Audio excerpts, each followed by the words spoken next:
Muy buenas noches, hermanos. Que el Señor les bendiga. Sean bienvenidos cada uno de ustedes a en nuestro estudio, nuestra reunión Zoom. Eh, pues damos gracias al Señor por un día de vida que nos ha regalado, que nos permite reunirnos de esta forma virtual, ¿verdad? Ya que de otra forma a veces sería muy difícil, pero damos gracias al Señor por la tecnología que nos permite estar conectados. Vamos a iniciar con una lectura en el libro de Romanos capítulo 13 y luego de la lectura vamos a ir a una oración y les voy a presentar a nuestro invitado de esta noche. Bienvenido, hermano Adán Mejía.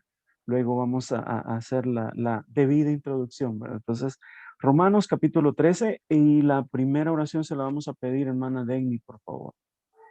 Dice la palabra del Señor: sométase toda persona a las autoridades superiores, porque no hay autoridad sino de parte de Dios, y las que hay por Dios han sido establecidas. De modo que quien se opone a la autoridad, a lo establecido por Dios resiste, y los que resisten acarrean condenación para sí mismos.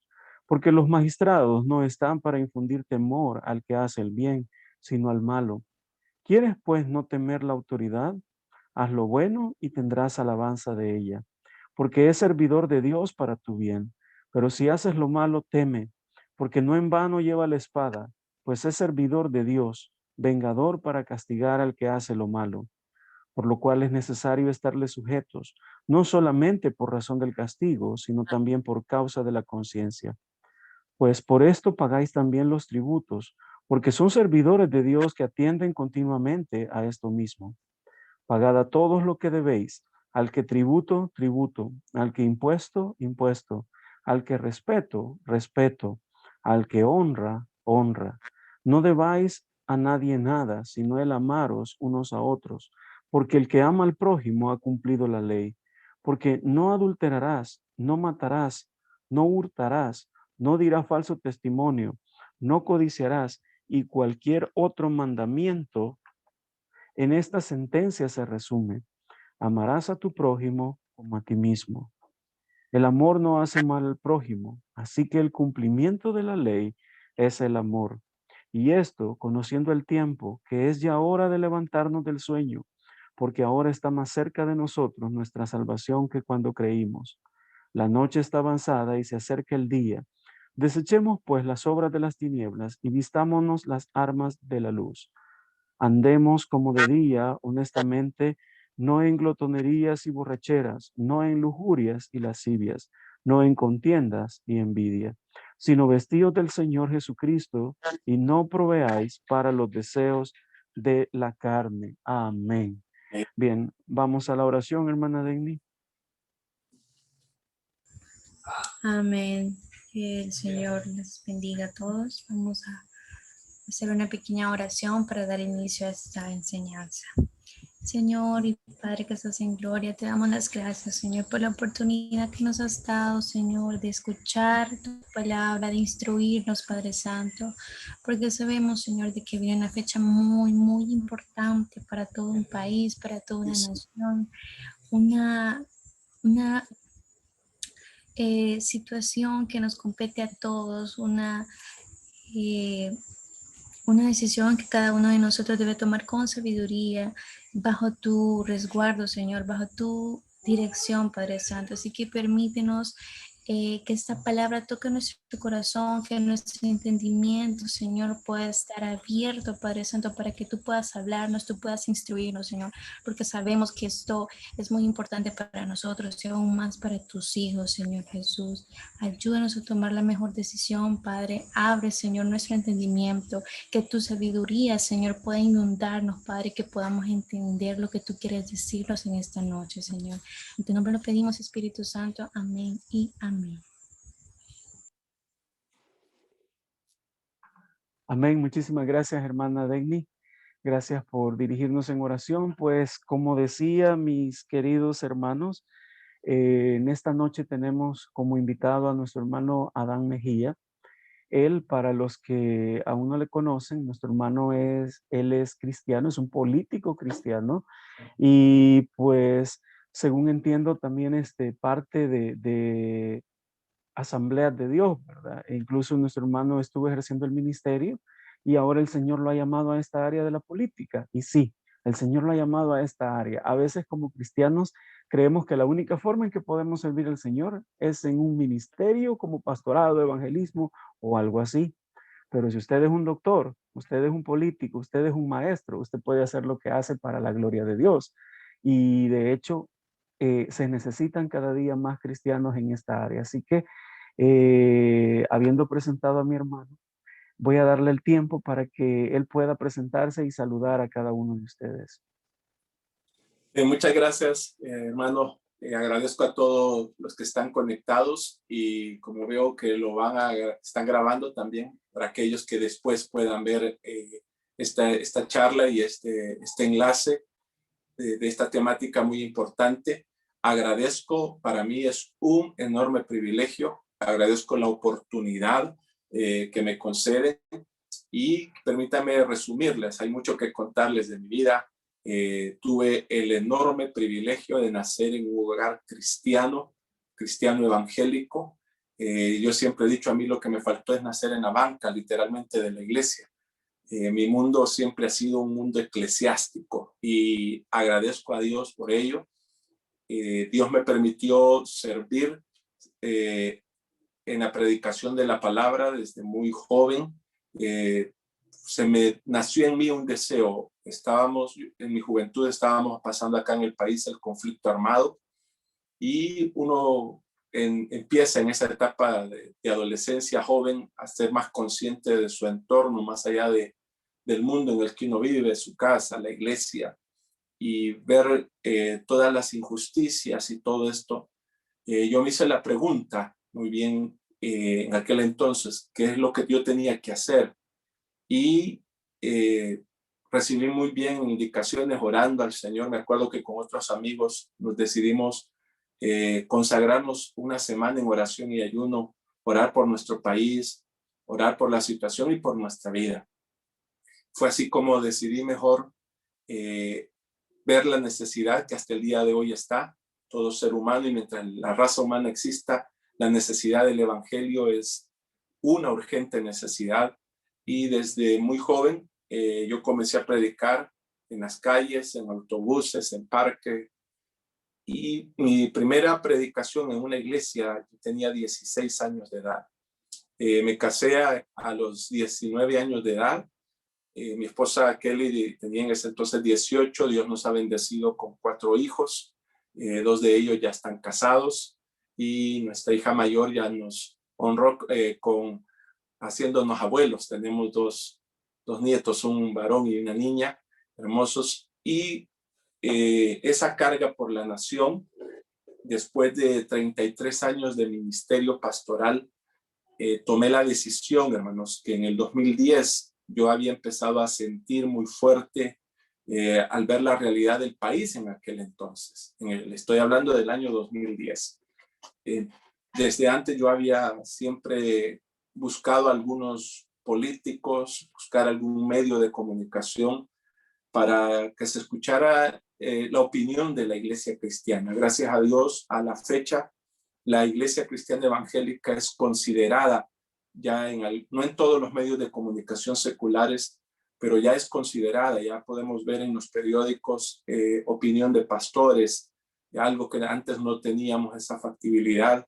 Y la razón por la cual yo tocaba la puerta nunca fue con interés político partidario específicamente, sino en la carga y la preocupación de cómo iba el mundo y lo que se estaba viendo en el país. Le estoy diciendo esto allá en el 2010 y decidí desde mi labor pastoral incursionar en algunos movimientos que se empezaron a gestionar en aquel entonces, que nos unían los motivos de defender la vida, la familia, nuestra libertad cristiana. Esto es bien amplio cuando hablamos de libertad cristiana. No solamente implica hacer cultos, sino que leer la Biblia. Entonces tuve la oportunidad de ver cómo se logró en Asamblea Legislativa que se reformara el artículo 1 como lo tenemos hoy en nuestra Constitución de la República, que literalmente dice que se reconoce la vida desde el momento de la concepción. Tuve la oportunidad de de colaborar un poquito en esto y ver cómo se iba desarrollando. También tuve la oportunidad de presentar una reforma a los artículos 32, 33 y 34 de la Constitución, que son los artículos de familia, con el apoyo de otros movimientos. No fue una iniciativa personal, yo me sumé a estos movimientos, porque estábamos en el libertinaje que hay y que está teniendo a nivel internacional y quieren aquí a nivel nacional que se pueda legalizar los matrimonios de personas entre el mismo sexo. Y el objetivo de esa reforma en ese entonces era con dos propósitos. Uno, garantizar el matrimonio entre un hombre y una mujer así nacido, que lo dijera textualmente en nuestra Constitución, y también garantizar que la adopción de los hijos se diera nada más para una familia y un matrimonio natural. Queríamos proteger eso. Lamentablemente se nos dio en esa época el cambio de gobierno, y no digo lamentablemente el cambio de gobierno porque es parte de la democracia, la alternancia de poder. Cuando digo lamentablemente, y quiero decir rápido esto porque como dije hay mucho que contarles, hermano, pero esto fue la antesala de lo que me motivó a dejar el pastorado, hermano, con un llamado muy claro, estoy seguro del llamado de Dios para poder servir a Él en la esfera política. Y se lo cuento así rápidamente en 2 minutos. Logramos que cuando fueron las elecciones presidenciales, donde ganó el expresidente Mauricio Funes, logramos que la Asamblea Legislativa, que estaba ya por terminar su periodo, casi un momento como el que estamos viviendo hoy, logramos que la Asamblea Legislativa apoyara la reforma a los artículos 32, 33 y 34.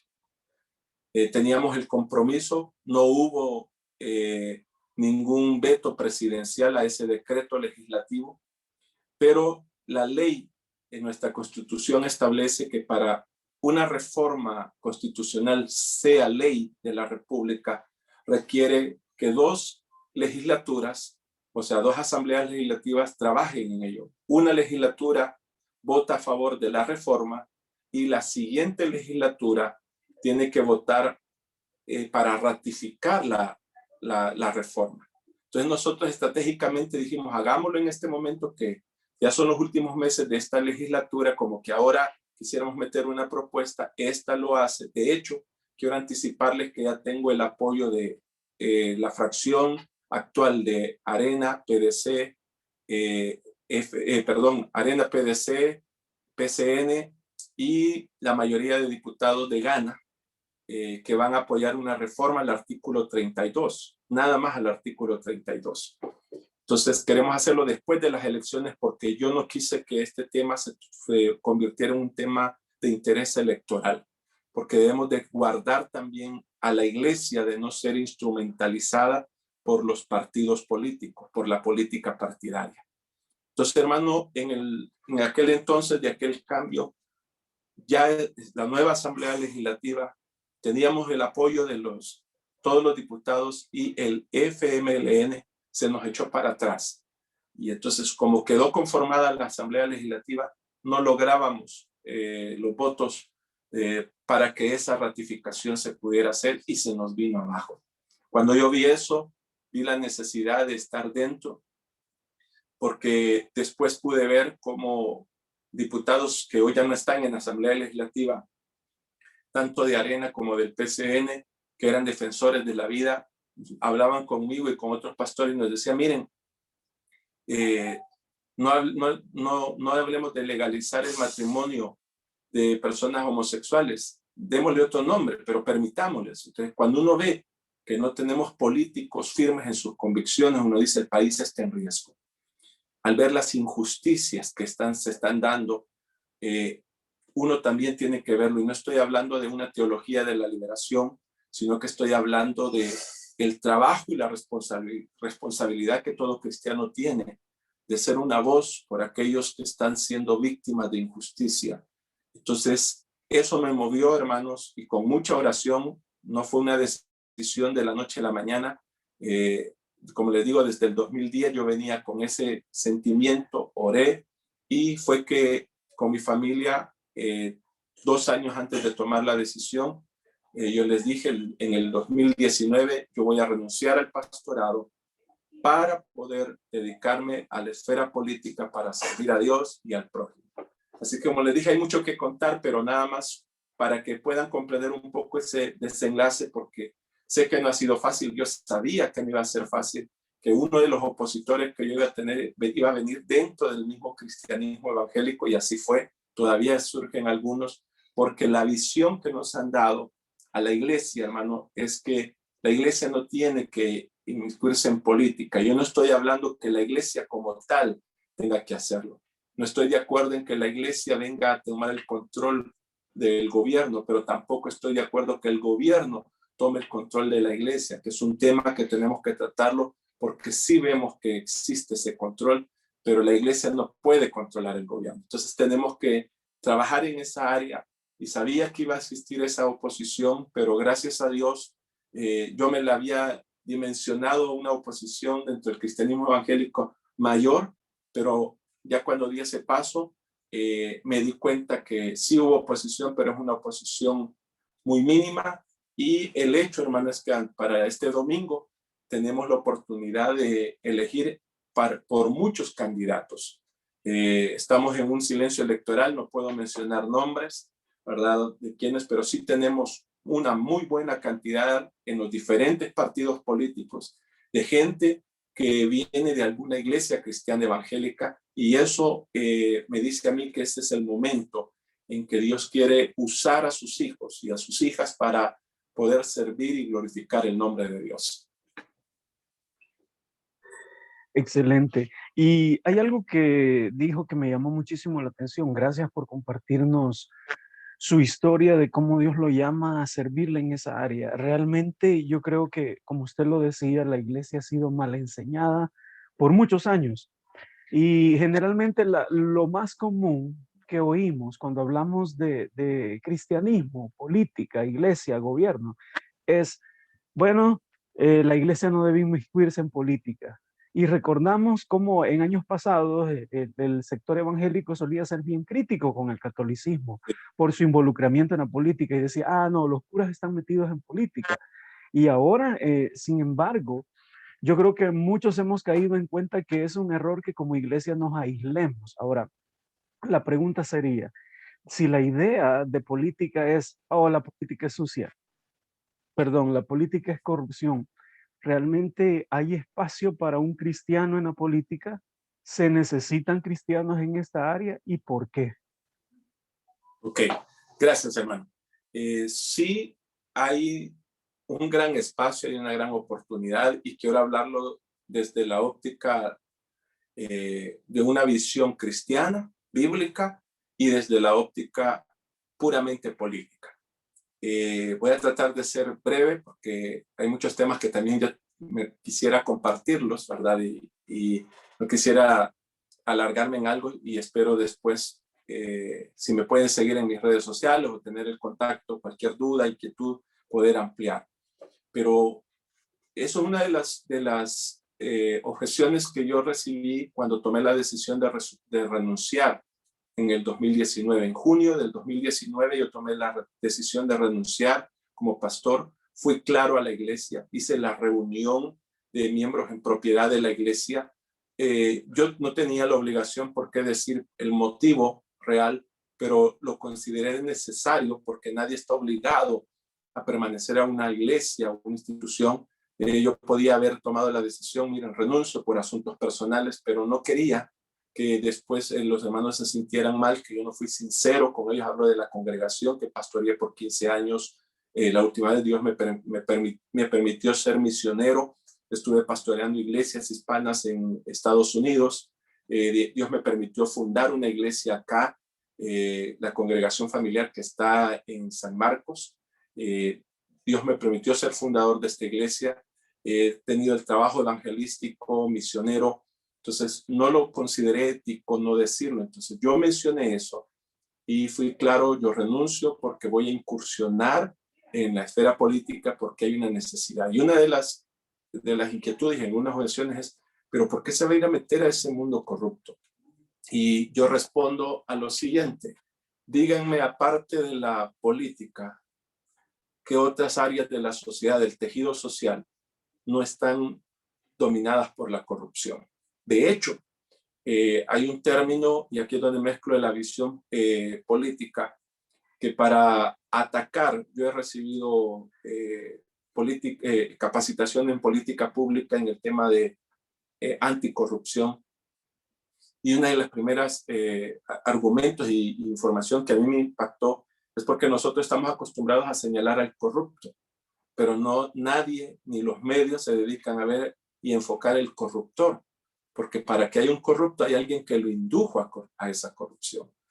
Y en el ámbito del comercio, sobre todo en esas empresas que nombran a alguien encargado de las ventas, se está dando en este país, y he hablado con muchos empresarios que me dicen, lamento mucho, contraté a una persona que yo le creí y he descubierto que él está asignando comprar materia prima a proveedores que él les asignó esa venta porque les ha sacado que le den un porcentaje de ese negocio. Y no estamos hablando de políticos, estamos hablando del comercio. Entonces, hay que ver que la corrupción no está solo en la esfera política. Es la que más se conoce, la que más los medios le dan, pero hay que ver también quién es el que está corrompiendo, los corruptores. Entonces tenemos que verlo. Ahora, ¿por qué hay corruptores? Y aquí meto lo bíblico. Cuando vemos en la Biblia, en el libro de Samuel, que el pueblo decide pedirle a Samuel que ellos ya no quieren que sean gobernados por sacerdotes, porque veamos desde la historia del Éxodo, cuando Moisés recibe indicación de Dios para nombrar a los sacerdotes, les da una función. Y una de las funciones de los sacerdotes, hermano, no era solamente hacer sacrificios. Si lo vemos en la Biblia, la función de los sacerdotes también, y está establecida en Levíticos, hermano, que una de sus funciones era juzgar los asuntos del pueblo. Y ahí vemos a los jueces. Gedeón mismo, Dios lo levantó por 40 años. Muchas veces pasamos por alto ciertos detalles bíblicos. Gedeón gobernó por 40 años, juzgó al pueblo. No fue solamente un libertador, vino a ser el gobernador de Israel. Y la Biblia dice que mientras él vivió, el pueblo se mantuvo fiel a Dios. Murió él y el pueblo se empezó a alejarse de Dios. Josué vemos lo mismo con Josué, que mientras Josué y la generación de Josué vivieron, el pueblo se mantuvo fiel a Dios. Fallecieron ellos y el pueblo se olvidó de Dios.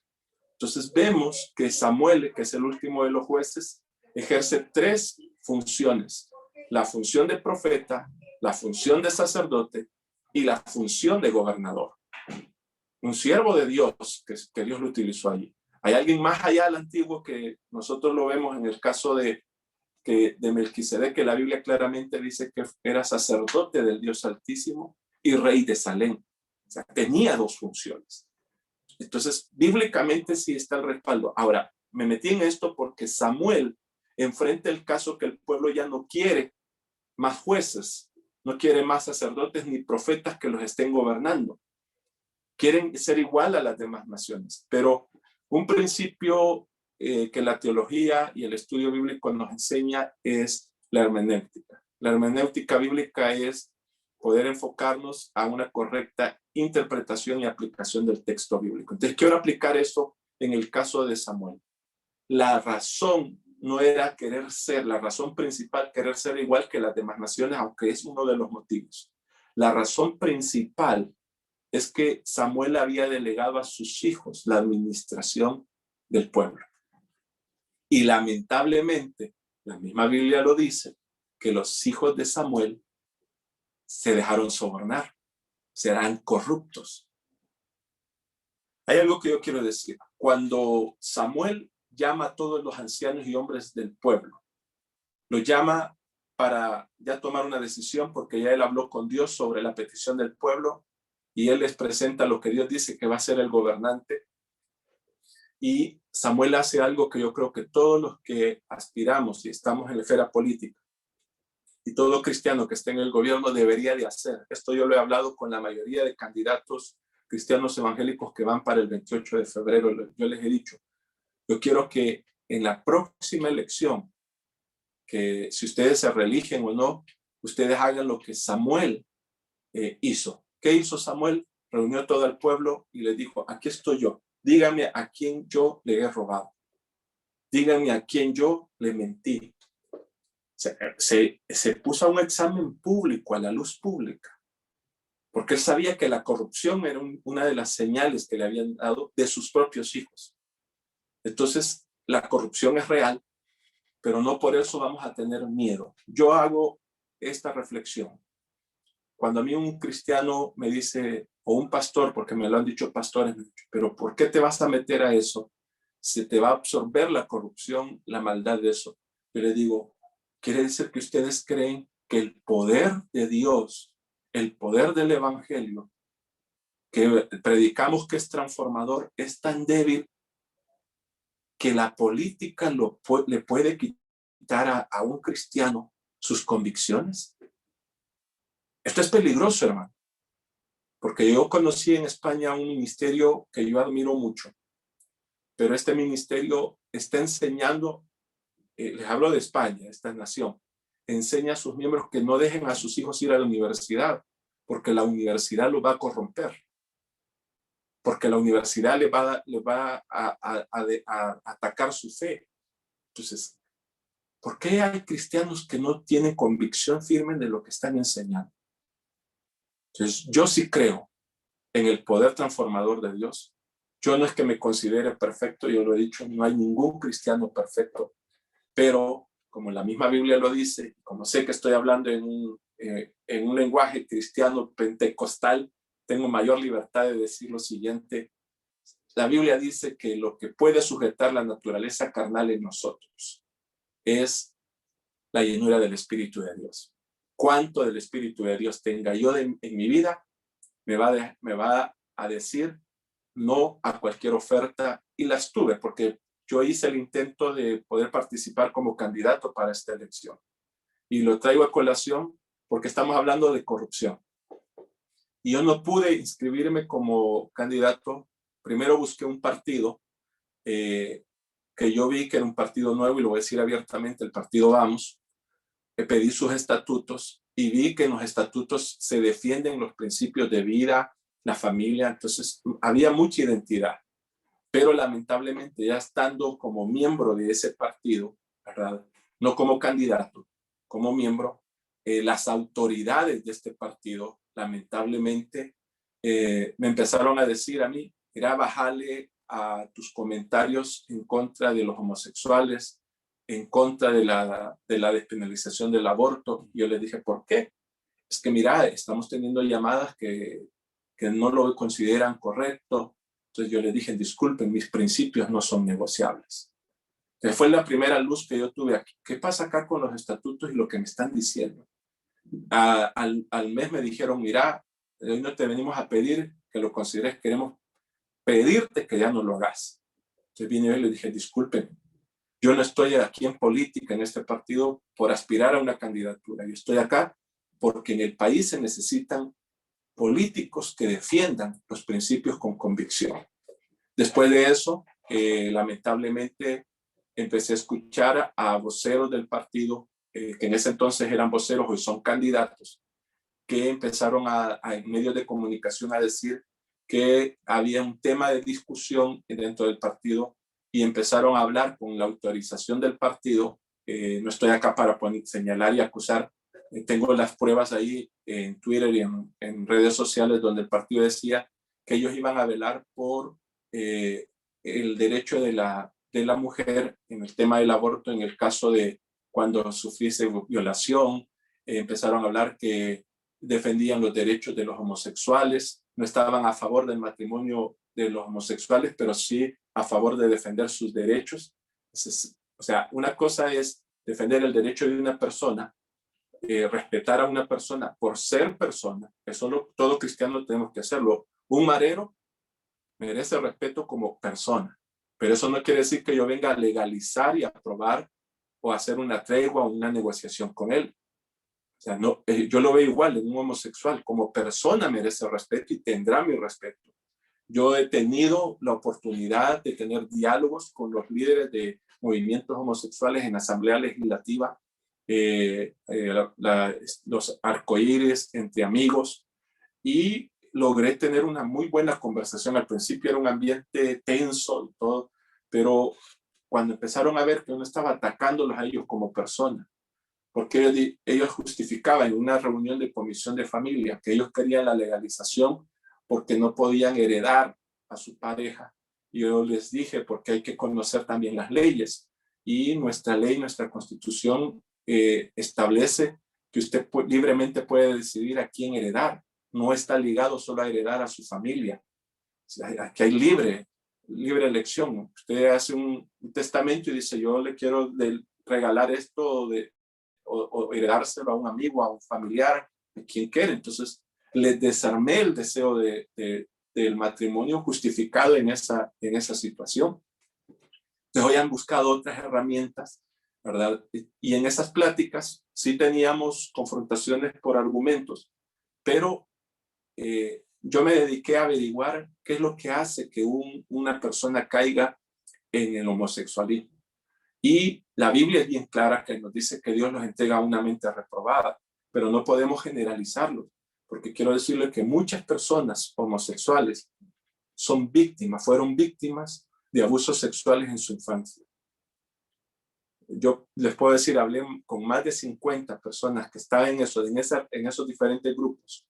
Puedo decirles, la mayoría de ellos, cuando yo les hablé, me trataron como pastor y me recibían como tal, y muchos de ellos lloraron contándome sus experiencias y diciéndome, yo fui abusado sexualmente. El problema es que en su psique sintieron placer, y entonces empezó el enemigo también, más con las amistades, decirle, no es que tú no eres un hombre, no es que tú no eres una mujer. Entonces, no es solamente que han sido maldecidos por Dios.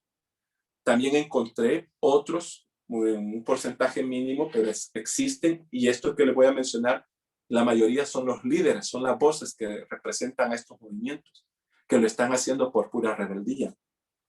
No es que ellos sientan placer cometer un acto sexual, no es que fueron abusados, sino que es una actitud rebelde contra el sistema, contra la sociedad, contra la iglesia, contra el gobierno.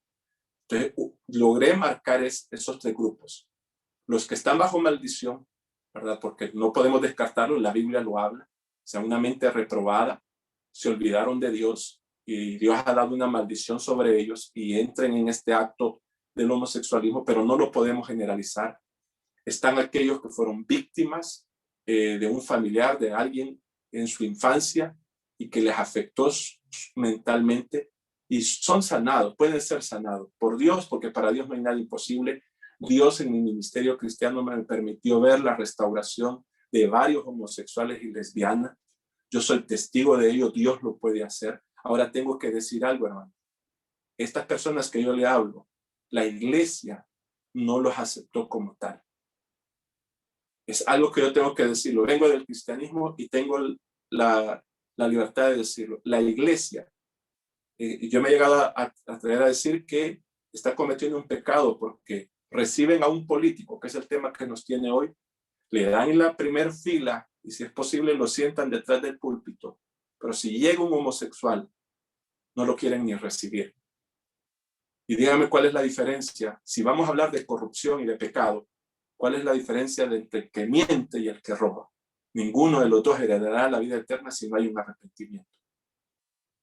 Entonces, la corrupción es real, pero hermano, no debemos de tener temor a que no se pueda incursionar en ello, en la política. Tenemos que hacerlo, pero debemos de saber que las personas que van en esto deben de tener convicciones firmes. Una de las cosas que Dios me va a permitir realizar, hermano, el próximo año, este año voy a hacer algunos seminarios que voy a ir a diferentes departamentos. No me importa si es una sola persona, si son 5, 10 o más, pero yo quiero inspirar a los hermanos de la iglesia que tienen una vocación social, porque lo político es social. Todos somos políticos. Desde el momento que vamos a votar, Desde el momento que opinamos ya estamos haciendo política. No solo utilizo la etimología de la palabra, porque las empresas tienen su propia política, la iglesia misma tiene su propia política. Estoy hablando de la política partidaria y gubernamental. Todos lo somos.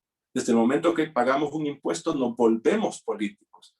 Pero necesitamos reunir a aquellos que sienten una vocación de parte de Dios, porque yo creo que hay que instruirlos para que podamos tener realmente políticos y gobernantes íntegros, que tengan convicciones firmes. Entonces yo voy a formar el otro año un centro de capacitación política desde una cosmovisión bíblica. Y aquí lo explico, no es que yo quiera imponer la Biblia o la religión en la política, no, formar hombres y mujeres jóvenes que tengan convicciones y que puedan servir, estar capacitados desde la cosmovisión bíblica, la ética, todo lo que tiene que ver con la moral. Aparte de ello, los fundamentos de convicción, de principios y valores, porque cuando uno tiene convicción, nada lo va a mover, nada. Porque cuando uno tiene fe y lealtad con Dios, en mi juventud, como les conté, yo tuve el privilegio de nacer en un hogar cristiano. Yo agradezco a Dios, a este amigo, era uno de los líderes juveniles de la iglesia donde yo me formé en mi adolescencia y juventud, con aquella inquietud que es natural en todo joven hacia la sexualidad. Él me dijo, mira, yo no te vengo a decir que si cometes un acto sexual, tenés relaciones sexuales, vas a ofender a tu familia. Recuerda que antes eso era prioritario, hoy ya eso no es un tema, ¿verdad? Porque los jóvenes creen que es un derecho tener una vida sexual. Entonces él me dijo, yo no te vengo a decir que vas a ofender a tu familia. Imagínate, dejas embarazada a la persona, no vas a ofender a la iglesia. ¿Sabes a quién vas a ofender y a desagradar si tenés una relación sexual sin casarte? Es a Dios. Y eso para mí fue muy revelador. Porque a mí me enseñaron que la vida cristiana se vive para agradar, en primer lugar, a Dios y no a los hombres. Lamentablemente el legalismo que nos enseñaron, yo viví en una iglesia legalista, que imagínense que si me veían jugar fútbol, disciplina. Si usaba jeans, disciplina. Viví esta experiencia de un evangelio legalista, pero mis padres me lograron enseñar a no hacer algo porque la iglesia lo prohíbe, sino porque la Biblia nos orienta que no tenemos que hacerlo, qué es lo bueno, qué es lo malo. Y eso es muy importante. Yo creo que todo funcionario, todo político, todo empresario necesita tener esos principios. Primero, saber que vive para agradar a Dios. Y eso nos va a librar. Entonces, necesitamos formar. En este centro de capacitación no solamente va a haber una capacitación de cosmovisión bíblica, sino que también constitucional, porque tenemos que verlo, hay un gran vacío.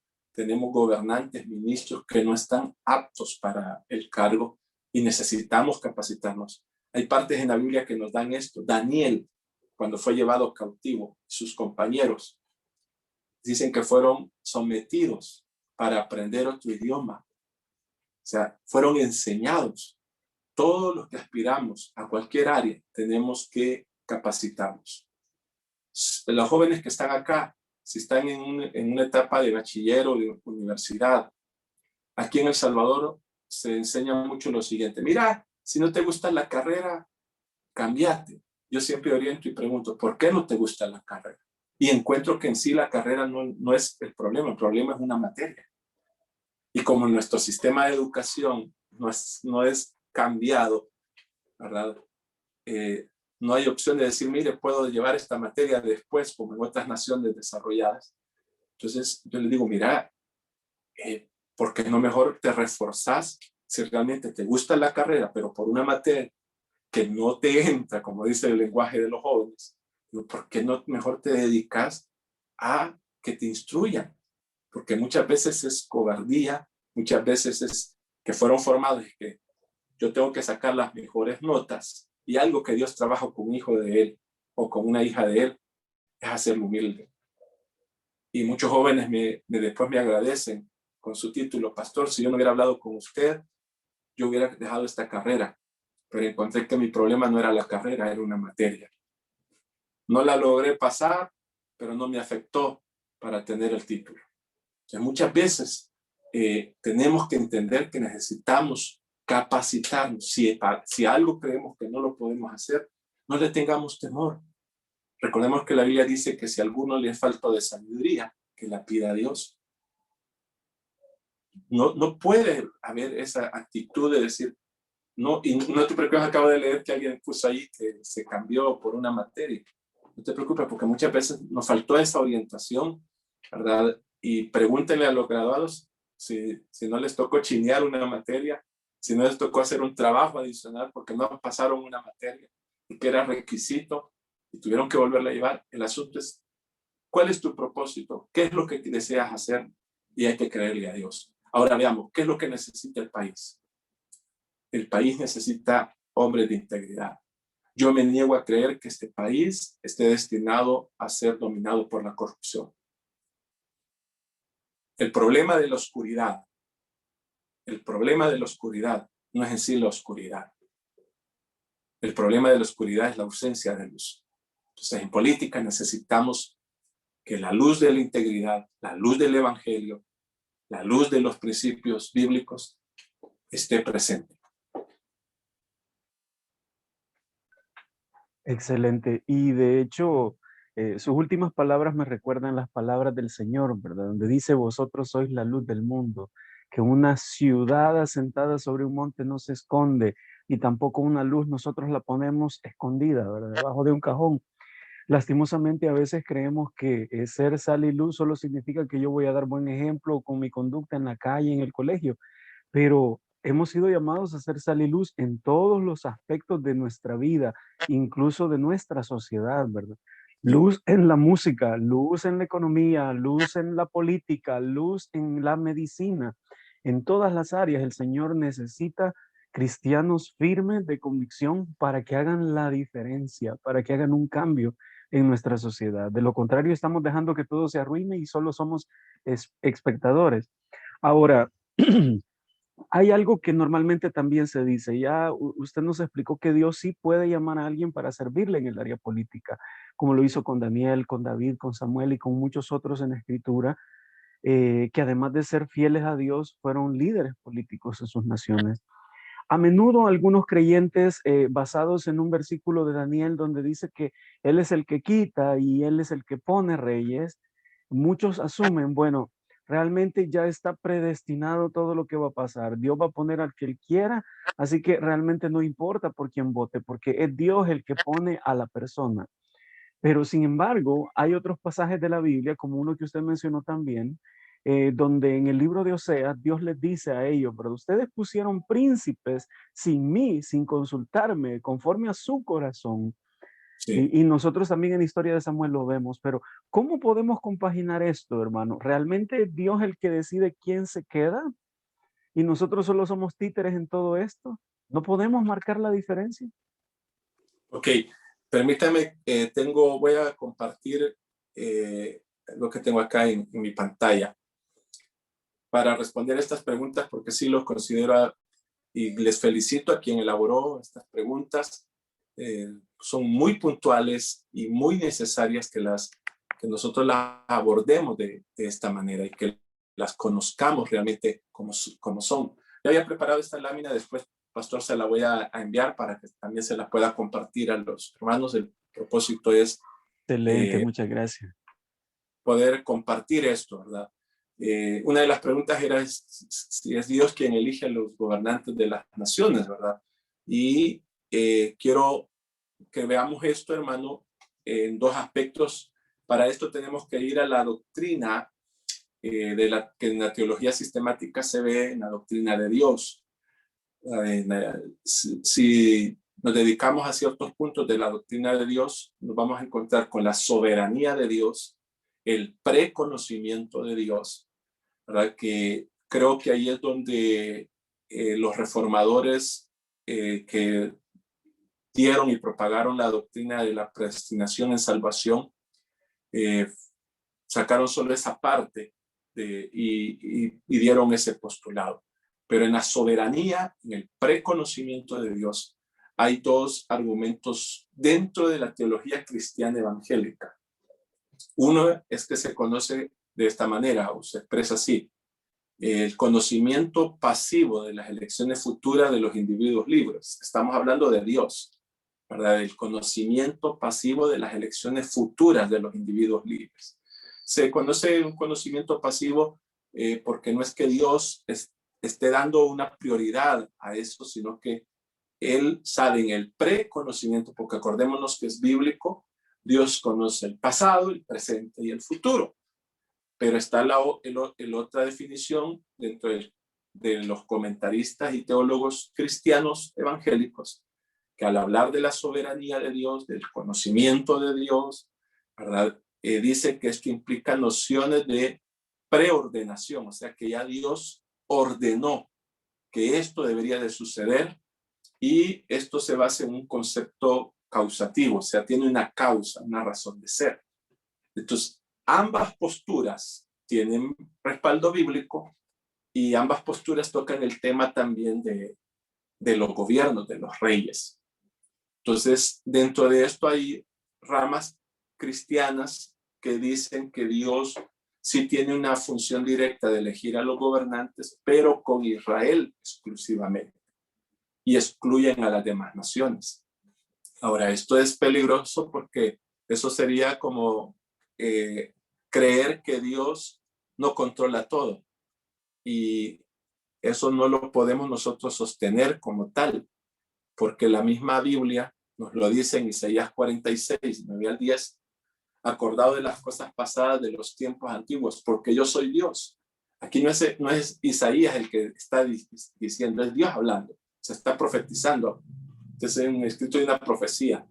Y no hay otro Dios y nada hay semejante a mí, que anuncio lo por venir desde el principio y desde la antigüedad, lo que aún no era hecho, que digo, mi consejo permanecerá y haré todo lo que quiero. Entonces, ambas posturas que le presentaba anteriormente, ambas usan esta cita bíblica y cada uno le da su aplicación en cuanto a esto. Que Dios es el que toma el control. Yo creo mucho en eso. Dios controla todo, ¿verdad? Y yo quiero, disculpen que aquí no se me... Esperen, voy a hacer algo. Disculpen. Que veo que no estaba el tamaño de la letra, pero lo arreglo aquí rápidamente. El punto, hermano, que tenemos que ver es, este es el que no tenía, no me deja, disculpen ahí, pero después lo voy a arreglar. Lo que ahí hablo, hermano, es, permítanme, después le voy a compartir. Lo que hablo ahí, hermano, lo voy a arreglar porque la letra me salió muy pequeña. Quiero ver si está transmitiendo, se me había desconectado. Es que el término doctrinal del conocimiento de Dios en la Biblia, hay tres frases muy comunes en esto en la Biblia y que hay que marcar la diferencia, ¿verdad? Porque según el uso bíblico, hermanos, el verbo conocer del hebreo, estoy hablando del Antiguo Testamento, significa en algunos versículos bíblicos que se aplican en el conocimiento de Dios para elegir el libertador, elegir sacerdotes, elegir jueces, elegir gobernantes. Hay otras aplicaciones que el término del conocimiento de Dios, conocer, se aplican con el uso de consideración. O sea, Dios está conociendo para considerar. Lo vemos cuando los hombres están construyendo la Torre de Babel. La Biblia dice que Dios descendió para conocer. Entonces aquí algunos teólogos profundizaron en el tema y dicen, bueno, y no que Dios lo conoce todo, ¿por qué tenía que descender? Porque la terminología, lo que el escritor está diciendo es que Dios vino a verificar esa obra, a supervisar.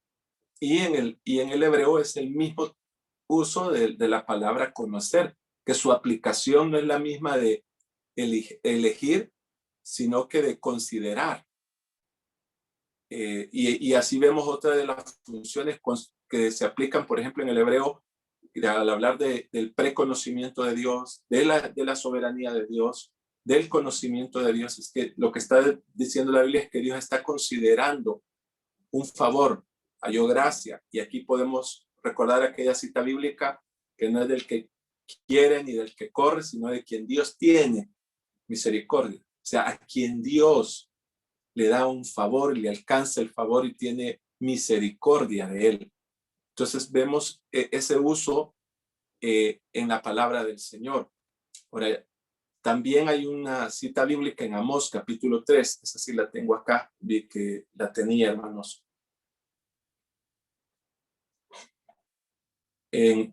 Vemos, hermano, en esta cita bíblica que Dios está hablando y está presentando eso. Permítanme, aquí está. Oigan, israelitas, esta palabra que el Señor pronuncia contra ustedes, contra toda la familia que saqué de Egipto. Solo a ustedes los he escogido entre todas las familias de la tierra. Por tanto, les haré pagar todas sus perversidades. La hermenéutica bíblica nos enseña que debemos de ver el contexto. Y es aquí donde muchos de los que sostienen que el gobierno de Dios o la influencia de Dios para elegir gobierno solo se aplica para Israel, están utilizando esta cita y otras citas bíblicas, porque no es la única, sacándola de su contexto. Porque si usted ve aquí, literalmente estamos viendo que el Señor dice, solo a ustedes lo he escogido entre todas las familias de la tierra. No estoy hablando de salvación, no estoy hablando del concepto de predestinación en la salvación, sino en el tema de si Dios interviene en dirigir, en poner gobernantes, ¿verdad? Es una mala aplicación interpretar que Dios solo lo hace con Israel, sino que Dios tiene un trato, consideró tener un trato en cuanto a este pueblo. No sé, hermanos, si paso a esta pregunta o hay alguna inquietud sobre la anterior. Todo claro, hermano. Ok. Ahora, para responder a esta pregunta, ¿cuál es nuestro papel en la elección de nuestros líderes políticos? Yo hago una pregunta. Cuando yo leí esta pregunta me surgió otra. ¿Avala Dios la democracia? Porque en la Biblia vemos una teocracia, ¿verdad? Entonces es bueno preguntarnos eso. Y aquí yo presento qué es democracia. Este vocablo procede del griego, hermano. Se compone de dos palabras, demos, pueblo, y kratos, que es soberanía, sea la soberanía del pueblo. La democracia es pues una forma de régimen en la que el pueblo mismo en su conjunto ejerce la soberanía o delega a funcionarios o a personas el ejercer el gobierno y la soberanía. Cuando vemos en la Biblia, hermano, en el trato y enfocarnos en el caso de nuestro Dios con el pueblo de Israel y con la iglesia, ¿verdad? Nosotros no podemos decir que Dios con Israel fue demócrata en su totalidad. No podemos generalizar lo que no. Ya les voy a presentar algunos casos por qué no. Pero sí se ve una intervención directa. Entonces, a esto en términos políticos, ¿verdad? Se le conoce como una monarquía. La democracia no es una monarquía, ¿verdad? En la monarquía es el dominio de uno solo. O sea, Dios saca al pueblo de Egipto y él establece una monarquía, habla con Moisés, habla con sus profetas y gobierna el pueblo. Cuando Israel le dice a Samuel que no quieren que Dios los gobierne, porque literalmente eso era, ya no querían que los hijos de Samuel ni que existieran sacerdotes ni jueces gobernándolo, están prácticamente diciendo ya no queremos estar bajo la soberanía de Dios. Ahora ese tema es muy importante tocarlo desde el punto de vista bíblico, ¿verdad? Ahora, si no hay democracia, ya hablando en términos políticos, hermano, entonces va a haber una soberanía. Y ahí lo vemos en los pueblos o en las naciones de Europa, como el caso de Inglaterra, España, donde hay monarquías, ¿verdad? Que ejercen cierta soberanía y hay ciertos tratos democráticos, pero también en términos políticos se dice que si no hay democracia, entonces hay una monarquía, si no hay monarquía, entonces hay una aristocracia, ¿verdad? La aristocracia es que el poder no solamente está en los mejores. Ojo a esto, la aristocracia dice que el poder debe de estar dado solamente en los mejores. Esto nos lleva, hermano, a que hay países demócratas, pero que nada más el poder se lo dan a los mejores. Ahora, hay que definir quién es el mejor, bajo qué óptica o bajo qué perfil es el mejor. Y ahí está el otro término, una oligarquía, que es el dominio de unos pocos, ¿verdad? O de un grupo que se convierte en tiránicos, ¿verdad? Ahora, en una democracia, hermano, hay participación directa. Se supone que en una democracia hay una participación directa de todos los ciudadanos en las tareas o en las labores del Estado, de los tres poderes del Estado. Ahora, por eso en las democracias, hermano, es la necesidad de una constitución para que esta constitución rija a los gobernantes que se eligen. Los procedimientos jurídicos son muy indispensables que estén escritos.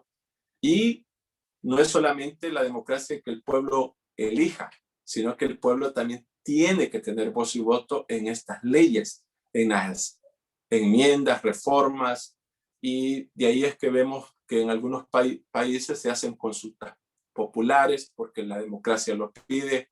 Hay elecciones locales como el caso de las alcaldías o generales como el caso de la asamblea legislativa o presidenciales.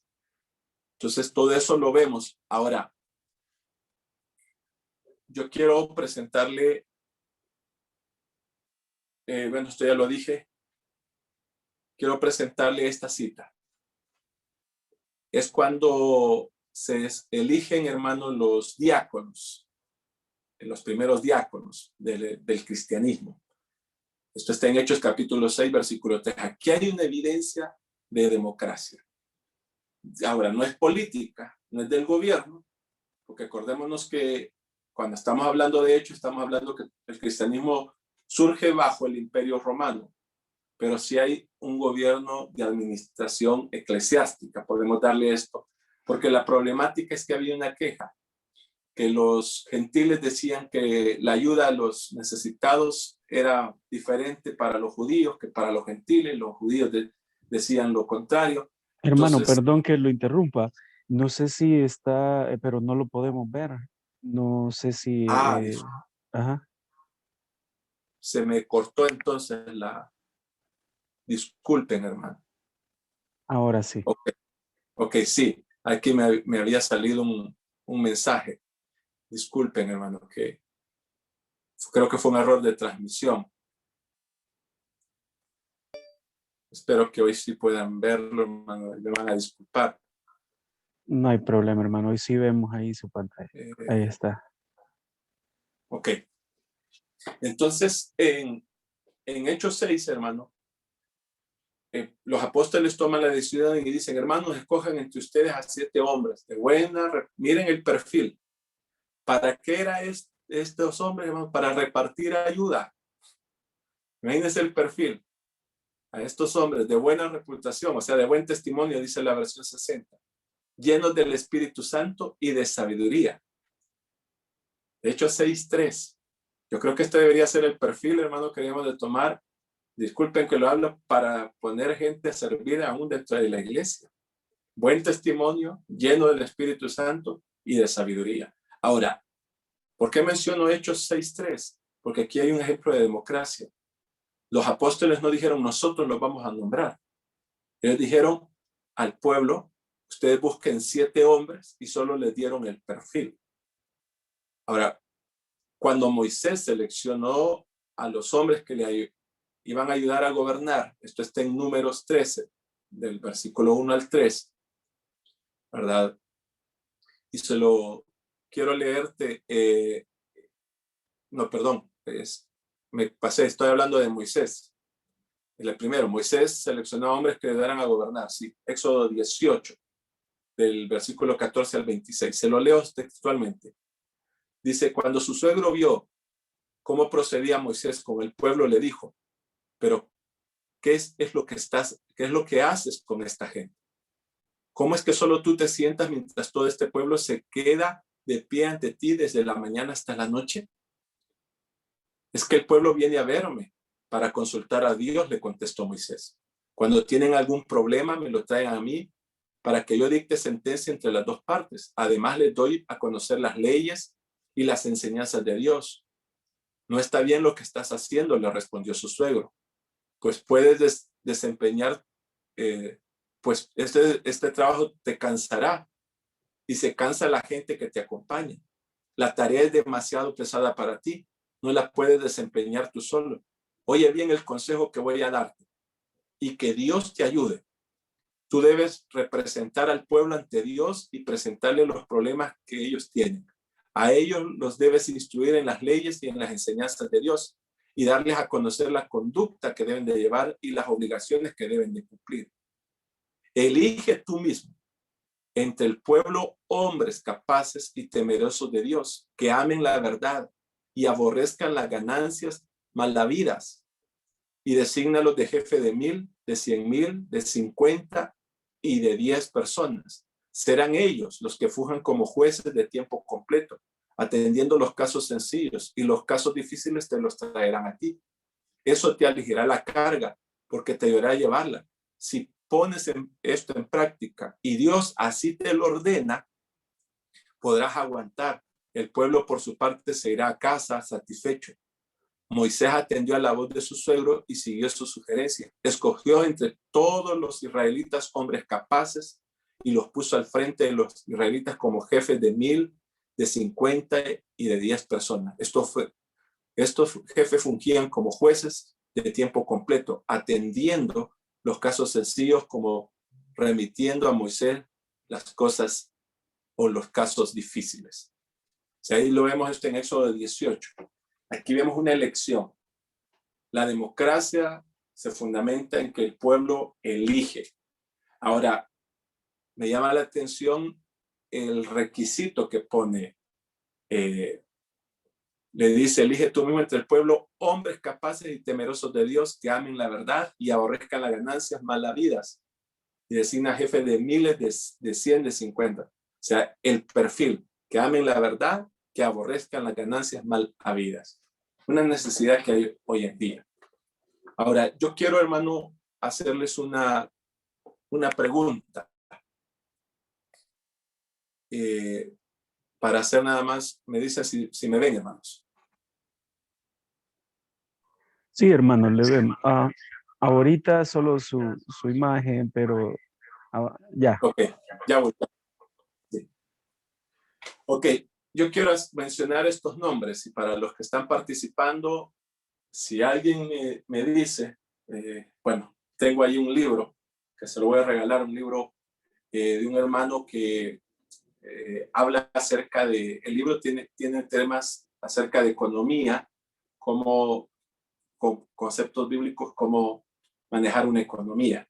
Si alguien, hermano, me responde a lo siguiente, para dar un refresco, nada más, está relacionado a lo que voy a mencionar, pero quiero aprovechar. ¿Quiénes son estos nombres que yo voy a mencionar? Son de la Biblia. Samúa, Safat, Igal, Palti, Gadiel, Gadi, Amiel, Setur, Navid, Jehuel. ¿Alguien sabe así? No lo vayan a buscar ahí en Google o en la aplicación. ¿Alguien sabe quiénes son ellos? No. Voy a ver aquí si hay algún comentario.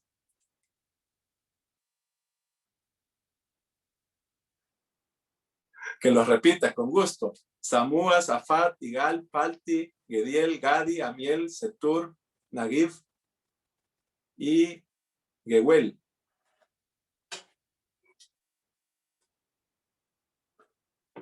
Me gusta ocuparlo, hermano, para esto. Fíjense que los nombres que le acabo de mencionar, yo intencionalmente no mencioné dos nombres, Josué y Caleb. Ahorita yo sé que ya todos ubicaron quiénes son. ¿Sí o no? Porque yo mencioné 10, pero suprimí 2. O sea que son 12 en total. Josué y Caleb. Entonces, son los espías que se escogieron, exacto, los 2 espías que escogieron Moisés para que fueran a reconocer la tierra, que hay otra elección. Ahora, veamos, ¿por qué les pongo la anterior de Éxodo 18, verdad, con la de Números 13? Es parte del jueguito, hermano, pero de veras, si alguien me hubiera dicho quiénes eran, yo les regalo ese libro, ¿verdad? Pero lo que pasa, y quiero que lo vea así, nadie recuerda a los fracasados. Mi objetivo con esto, quiero aprovechar a hacer un paréntesis. Todos, si yo hubiera mencionado Josué y Caleb, yo sé que rápido hubieran dicho, se está refiriendo a los 12 espías. ¿Verdad? ¿Por qué? Porque nadie va a recordar a los que fracasan. Yo siempre digo, les voy a contar algo que me sucedió predicando en el año 2003 en una iglesia en Stockton, California. Ocupé esto y yo dije, yo no conozco a alguien que le ponga a su hijo de nombre Judas, ¿verdad? Entonces, y dije, yo hasta ahora no he conocido a alguien que le hayan puesto Caín. Y me atrevo a decir, yo no sé si alguien se atrevería a ponerle a su hijo que es un usurpador. Y el hijo del pastor se llamaba Jacobo. Que eso es lo que significa. Después me arrepentí, ¿verdad? Bueno, su ex pastor se llamaba Caín. Pues ya conozco a alguien. Entonces, menciono esto, hermano, porque aquí hay elección, ya entrando al tema, después de hacer este paréntesis. Dios le dijo, escoge hombres que vayan a reconocer, uno por cada tribu. En el caso de Éxodo vimos que el suegro le dice a Moisés, haz esto, busca hombres. Aunque está implícito allí que el suegro le dice, si Dios te lo aconseja, o sea, le da un consejo y le dice, si Dios te lo respalda, si Dios te apoya en esto, hazlo. Pero en ninguna de las dos partes vemos que Dios decida, vas a escoger, porque en Números 13, del 1 al 13, hermano, textualmente dice, el Señor le dijo a Moisés, quiero que envíes a algunos de tus hombres a explorar la tierra que estoy por entregar a los israelitas. De cada tribu enviarás a un líder que le represente. De acuerdo con la orden del Señor, Moisés los envió desde el desierto de Parán. Todos ellos eran jefes en Israel. O sea, si unimos con lo de Éxodo, eran de los grupos, de los líderes que él nombró. Entonces, esto, hermano, nos hace ver que sí Dios puede usar, que la democracia es parte de esto, ¿verdad? Y nosotros tenemos que verlo de esta manera. Que es crítico la situación, sí. Hay algo que a mí no me deja de incomodar, pero es una realidad. Tenemos años de que el pueblo elige, hay un concepto que se hace bien popular ya, o se ha hecho bien popular. Los menos peores, dice. O el menos peor, dijo alguien. Pero eso no debería ser así. Ahora, ¿por qué no hay hombres preparados? ¿Quién tiene los hombres preparados? Yo quiero felicitarle, pastor y hermanos, por dedicar este tiempo, porque la esfera política es una de las tantas esferas que Dios utiliza para transformar naciones. Yo tuve la oportunidad, hermano, disculpe que mi perrito está ladrando ahí, y acá ya empezó a pringarte en esta ventana abierta. Yo tuve la oportunidad de participar en un seminario en el año 2007, organizado por un gran misionero, fue un misionero nuestro de la misión centroamericana aquí en el país El Vino, Luis Bush. Él hizo un trabajo de investigación, hermano, fue a Cali, Colombia, al Molonga, aquí en Guatemala, fue a naciones de África, donde, hermano, él visitó, si no estoy mal, un promedio de 14 naciones, entre naciones y pueblos, que fueron transformados por el poder del Evangelio. Y él descubrió en su investigación que sin ponerse de acuerdo, los líderes que Dios utilizó de las diferentes naciones para transformar sus ciudades y sus pueblos, que habían afectado 7 esferas del tejido social. Hoy algunos le llaman esto los 7 montes, otros todavía mantienen el término 7 esferas, pero él dijo, la iglesia cristiana que transforma una nación con el poder del evangelio ha logrado introducirse en la educación, en la familia, en el comercio, en las artes, en el deporte, en la educación, en la política y oiga esto, en la iglesia.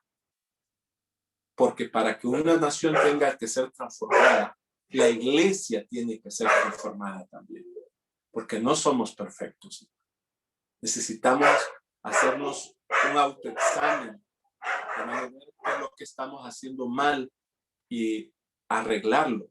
Entonces, la esfera política es una de las tantas que ahora tiene una injerencia sobre las demás del tejido social, no lo podemos negar. Había otra pregunta por el factor tiempo, no quiero, hermanos, abusar. Si ustedes consideran en otra ocasión invitarme, cuando ustedes deseen, podemos hacerlo, ¿verdad? Porque no quiero abusar, porque esto es bien extenso y les felicito por esto. Pero me sujeto a sus decisiones. No, claro, adelante, hermano, no hay problema. Ok, ¿estamos bien con el tiempo entonces?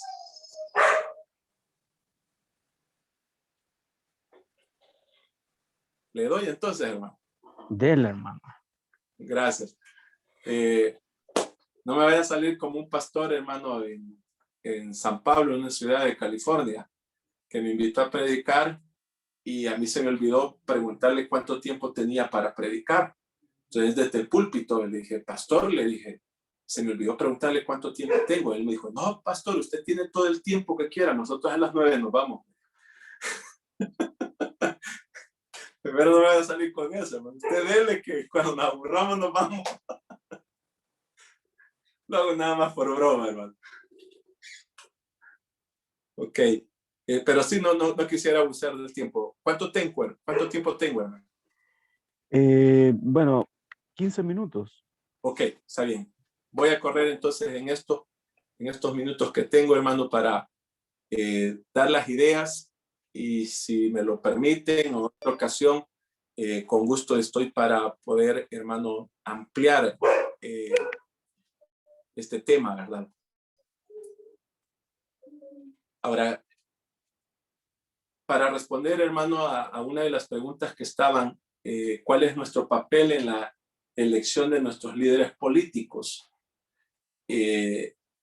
Quiero anticipar o adelantarme, no anticiparme, adelantarme a qué es lo que tenemos que hacer con los que queden electos. Hermanos, yo considero muy importante que tengamos una pastoral, un grupo de pastores, de líderes cristianos, que hagamos la función profética. No solamente que los elijamos, sino que hagamos una función de atención espiritual. Por la experiencia que les conté, hermano, desde el 2010, yo vengo hablando con políticos. Me permitió esto, hermano, ayudar a muchos políticos, cristianos o no cristianos, hermano, porque tienen un grave problema y muy repetitivo en la mayoría de alcaldes, en la mayoría de diputados, ministros de gobierno, hermano. Es que tienen problemas con sus familias, tienen crisis matrimoniales y la iglesia no solamente debe de elegirlos, sino que también debe de orar por ellos y atender espiritualmente esa necesidad. Entonces, ¿cuál es nuestro papel, hermano, en la elección de nuestros líderes políticos? Como dije, quiero ver más allá ya después de electos y viéndolo desde la perspectiva bíblica, lo digo así, nosotros debemos ser la voz profética de hoy. Como está ahí, hermano, los profetas también estaban profundamente preocupados por la justicia y la equidad social. Eran la conciencia de Israel, llamando hermano, al pueblo al arrepentimiento. no se ve, hermano. No se ve, disculpe. Algo me está fallando, entonces, al querer compartir. Ok. Gracias por avisarme, hermano. Porque aquí no me notifica. Me avisan entonces si se comparte, porque me sale el anuncio, me dice que sí, que estoy compartiendo, pero no sé si ustedes la ven. Sí, ahorita sí. Sí, hermano. Hoy sí lo ven. Sí. Ok.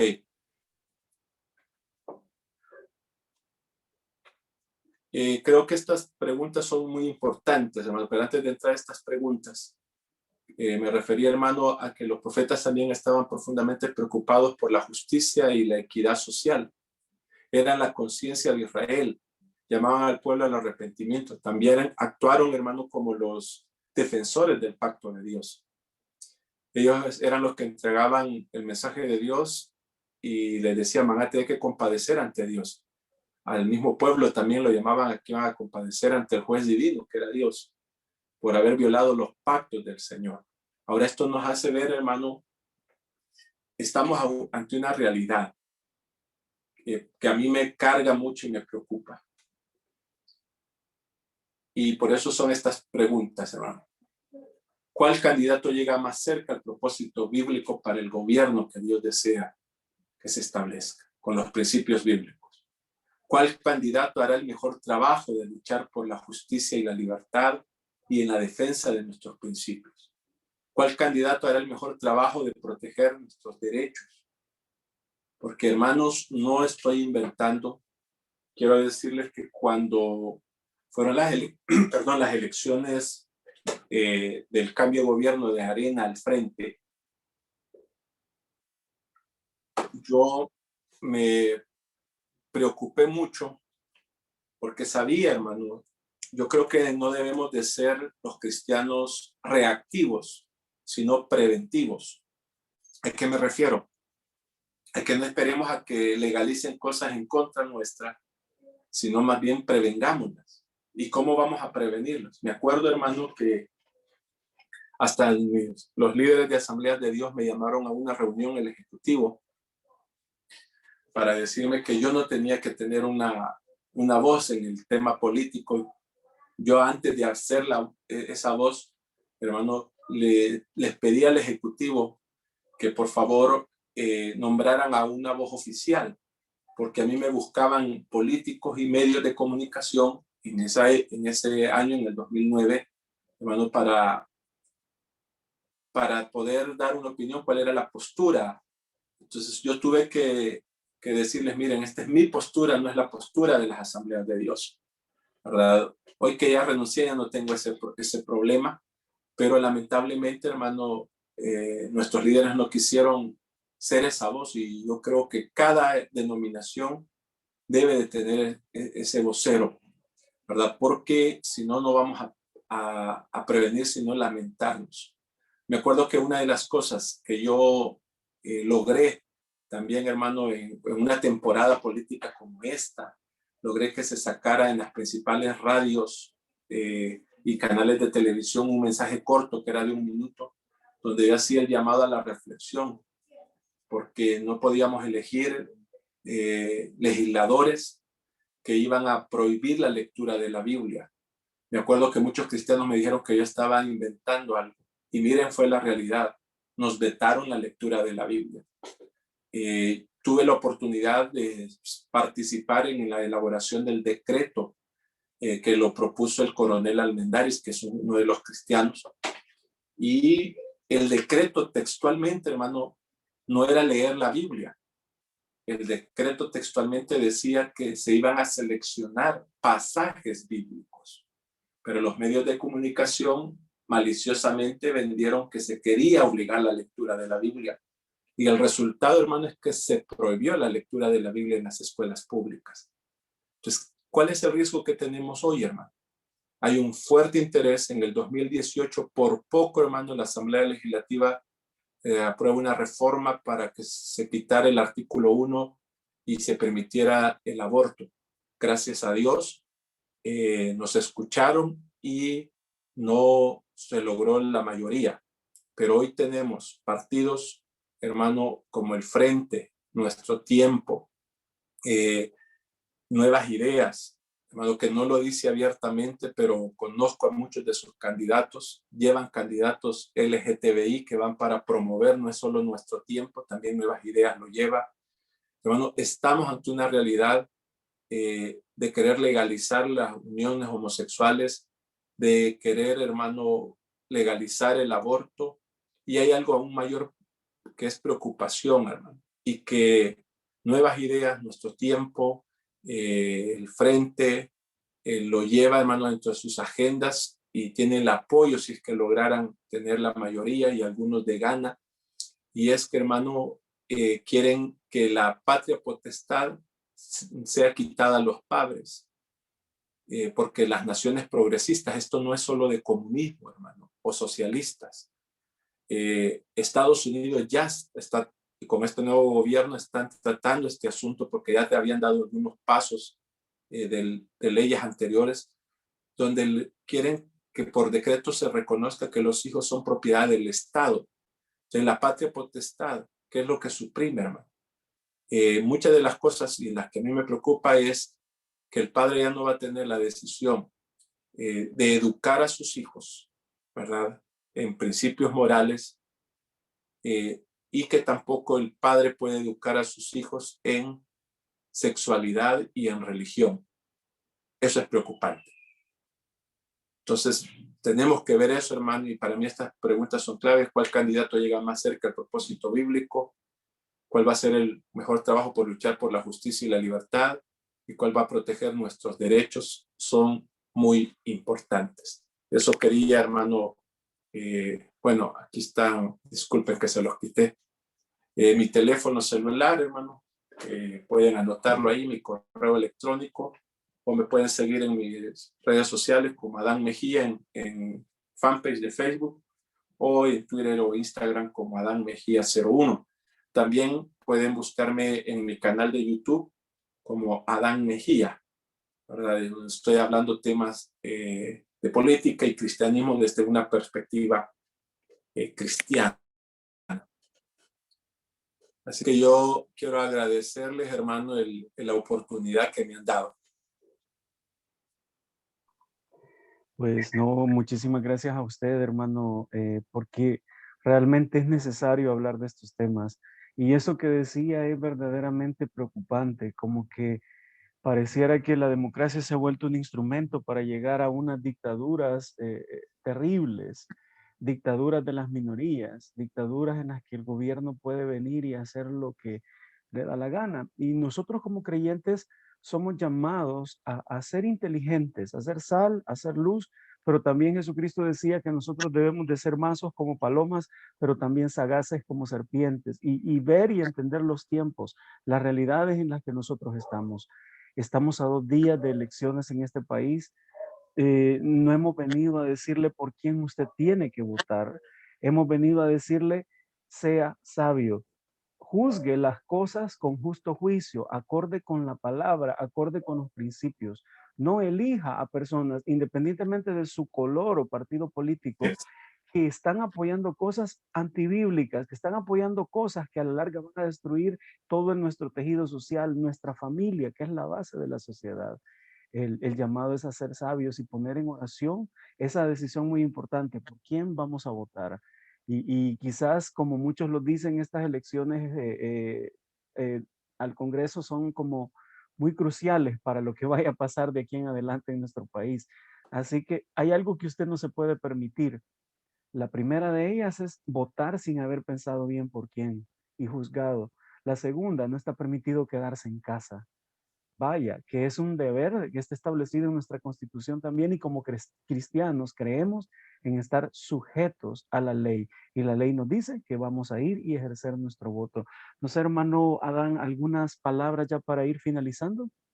Sí, hermano, quiero unir la cita bíblica con la que usted inició esta reunión de Romanos 13, porque yo he visto esto acá en el país y lo digo con propiedad. Hay pastores, hay líderes cristianos o miembros de iglesia que le dicen, mira, no te estés oponiendo, porque Romanos 13 dice que el que se opone a la autoridad, a Dios resiste. Yo les menciono Hechos 5, ¿verdad? Cuando los apóstoles, dice literalmente, fue entonces el capitán con sus guardias y trajo a los apóstoles sin recurrir a la fuerza, porque temían ser apedreados por la gente. O sea, los apóstoles tenían apoyo popular. Los condujeron ante el consejo y al sumo sacerdote y les reclamaron, terminantemente les hemos prohibido enseñar en ese nombre, en el nombre de Jesús. Sin embargo, ustedes han llenado Jerusalén con sus enseñanzas y se han propuesto echarnos la culpa a nosotros de la muerte de ese hombre. Entonces, les recalcan la prohibición y oigan lo que le dijeron los apóstoles. Es necesario obedecer a Dios antes que a los hombres. Pedro le respondió de esa manera. O sea, no es que la Biblia se esté contradiciendo. Es mientras el gobierno esté decretando y legislando leyes que son correctas, nosotros podemos obedecer. Hay una historia de Pablo que a mí me impacta mucho. Pablo es llevado a la cárcel, los azotan y los quieren liberar en secreto. Yo le pregunto, ¿usted conoce algún reo que le están diciendo, mira, andate y no se quiere ir de la cárcel? Yo no conozco a ninguno, más que a Pablo. Porque Pablo dice, miren, váyase. Le dice, después de habernos azotado, siendo yo ciudadano romano, ahora me quieren dejar que vengan ellos a sacarme. O sea, no estaba revelándose la autoridad. El mismo que escribió, sujétense a la autoridad, está defendiendo su derecho de ciudadano. Está defendiendo sus principios. Está defendiendo su integridad. Entonces nosotros, hermanos, tenemos que hacerlo y no lamentarnos. Les pongo un ejemplo que acaba de suceder. Argentina acaba de aprobar el aborto. Si usted consulta los medios, se va a dar cuenta que más del 90% de los argentinos están en contra de la despenalización y de la legalización del aborto. Pero 31 diputados que estuvieron a favor silenciaron la voz de más del 90%. Porque a quien le demos el poder, usted tiene todo el derecho de ser de izquierda, de derecha, del partido de moda que hay hoy, ¿verdad? Del color cian. Usted tiene todo el derecho, yo se lo respeto, pero por favor, no sacrifique sus principios cristianos por su ideología política. Obedezcamos antes a Dios y no a los hombres. Hay una pregunta que, para terminar, si fue Dios quien puso en el poder a Hitler, Stalin y otros malos gobernantes, ¿verdad? Yo creo que veámoslo bajo la óptica, profética, porque quiero ser muy, como teólogo, quiero decirlo. Hay profecías como el caso de el castigo divino de Dios sobre Israel, porque fue profetizado al rey Ezequías. Dios le concede 15 años más de vida y Dios le revela lo que va a pasar. Le dice, la generación que vendrá se va a rebelar contra mí y yo lo voy a castigar, y le habló de ir a Babilonia. Y oiga, qué injusto es este rey. Yo lo admiro por su oración y su integridad, que Dios le concedió 15 años más. Pero hay algo que me deja un mal sabor de boca. Porque cuando le he revelado todo, dice lo siguiente: por lo menos no me va a suceder a mí, le va a pasar a mis hijos. Yo digo, ¿quién es capaz de decir, a mí no me afecta? Y así dicen muchos cristianos. No, a mí qué me importa que quede lo otro. O sea, si al final yo estoy bien, a mí ellos no me dan de comer. O sea, no hay que ser egoístas, hermano. ¿Qué le vamos a heredar a nuestros hijos y a nuestros nietos? Veámoslo así. Estamos bien, usted está bien, gloria a Dios. Pero, ¿qué es lo que va a venir? Está en juego muchas cosas, hermano, en estas elecciones. Así es que hay que verlo. Uno, Dios puede poner a alguien para el cumplimiento profético, pero no siempre es así. Porque en Oseas, yo tengo esta cita bíblica y es una de las que yo quiero que usted lo vea muy bien. Oseas 8:4. Dice, establecen reyes que yo no apruebo. Escogen autoridades que no conozco. Con su plata y con su oro hacen imágenes para su propia destrucción. Aquí está bien claro, en Oseas 8:4, y yo quiero hacer la diferencia con Daniel 2:19 y 23. Porque en Daniel 2:19, que es donde se saca que Dios es el que pone y quita reyes, quiero decirle, vaya usted a la Biblia, no me crea a mí, yo solo le dejo esto lo estoy viendo desde la óptica no política, no porque yo estoy de acuerdo que un cristiano participe en la política, sino que desde la óptica de una correcta interpretación bíblica. Usted va a encontrar que Daniel capítulo 2, versículo 19, no es profecía. Oseas 8:4 es una profecía, Dios hablando y diciendo, establecen reyes que yo no apruebo y escogen autoridades que yo no conozco. En Daniel 2 es la oración de Daniel, reconociendo la soberanía de Dios que hablábamos al principio. Dios tiene el control de todo. O sea, yo no creo que Dios creó al mundo y se desatendió de las cosas. Pero también reconozco que la Biblia dice que le ha dado al hombre la decisión de escoger, de tomar decisiones personales. Y el domingo vamos a poner en juego eso. Y quiero terminar haciéndole el llamado, seamos como el profeta Samuel. Porque Samuel, Dios le dijo, ve a ungirme al nuevo rey que yo tengo de la casa de Isaí. Como soy pentecostal, lo voy a decir. Curiosamente, Dios no le dio el nombre desde el principio. Bien podía hacerlo, pero ¿por qué no lo hizo? Hay mucho, ¿por qué? Hay muchas respuestas bíblicas, pero no es el tema y esto me va a hacer extender más. Pero lo que quiero llegar es que Samuel, cuando vio a Eliab, se impresionó y dijo, este es el nuevo rey. Y a ungirlo iba. Si Samuel no es sensible a la voz del Espíritu de Dios, Samuel hubiera puesto al hombre que Dios no quería.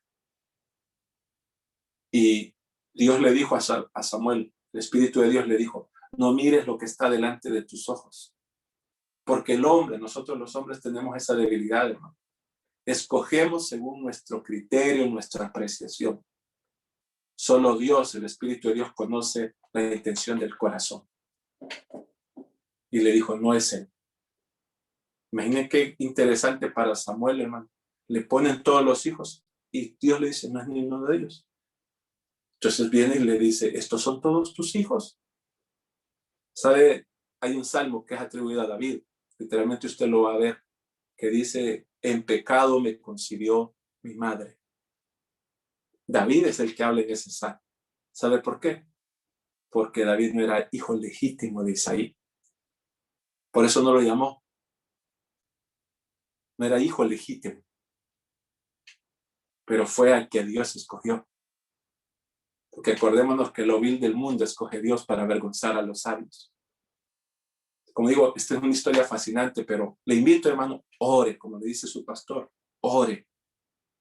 Y aunque le duela, hermano, por su apreciación, por su apego, que yo estoy seguro que si ora, Dios le va a guiar a tomar la mejor decisión. Pues muchísimas gracias, hermano Adán, por habernos regalado este momento con nosotros, por haber compartido con nosotros. Realmente hemos aprendido muchísimo y nos ha invitado a reflexionar en esto, ¿verdad? Que es muy importante. Así que la invitación queda para todos. Seamos listos, seamos inteligentes a la hora de emitir nuestro voto. En una transmisión anterior les hablamos acerca de ciertos recursos como yovotovalores.org, donde usted puede encontrar el perfil de cada uno de los candidatos a diputados en la Asamblea Legislativa. Ahí usted puede entrar y ver si esos candidatos que usted en este momento tal vez esté apoyando porque no conoce sus posturas.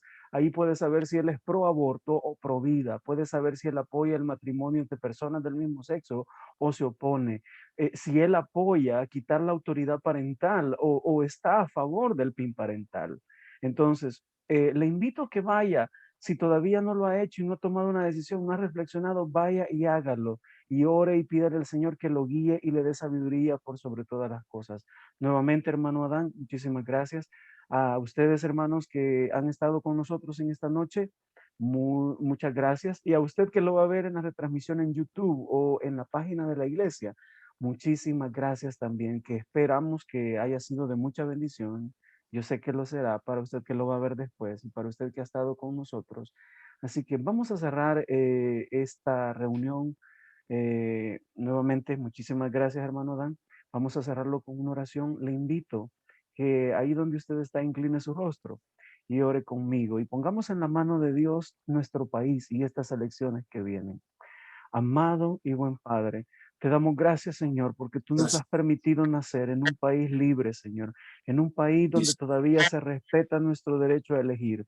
Te pedimos que nos des la sabiduría para poder elegir a los gobernantes adecuados, Señor, que en esta ocasión que se renueve el Congreso de nuestro país podamos tener sabiduría para no votar por aquellas personas que a la larga van a servir de maldición o de tropiezo a nuestro país. Danos sabiduría como creyentes. Permítenos ser más leales a ti y a tu palabra y a nuestros principios que a un partido político. Guíanos, Señor. En tus manos entregamos El Salvador. En tus manos entregamos Latinoamérica, Padre. Porque esta ola de maldad que a través de la política quiere entrar a nuestras naciones está azotando todo, Padre, desde México hasta Chile, cada país de Latinoamérica y del mundo. Por eso lo ponemos en tu mano. De forma especial te pedimos, guíanos este domingo en estas elecciones, Señor. Danos sabiduría, que tu pueblo se levante, que hoy que tu pueblo ha crecido en El Salvador, que ha crecido en número, crezca también en sabiduría, en inteligencia y en su deseo de dejarse guiar por ti en la toma de sus decisiones. Permítenos ser sal y luz en la política incluso y permítenos, Señor, hacer lo que sea tu voluntad. Gracias te damos a ti, en el precioso nombre de Jesús nuestro Salvador. Amén y amén. Gloria a Dios. Amén. Bien. Gracias, Bien. hermano. Gracias. Dios les bendiga. Bendiciones, hermano. Bendiciones a todos. Pasen muy buenas noches.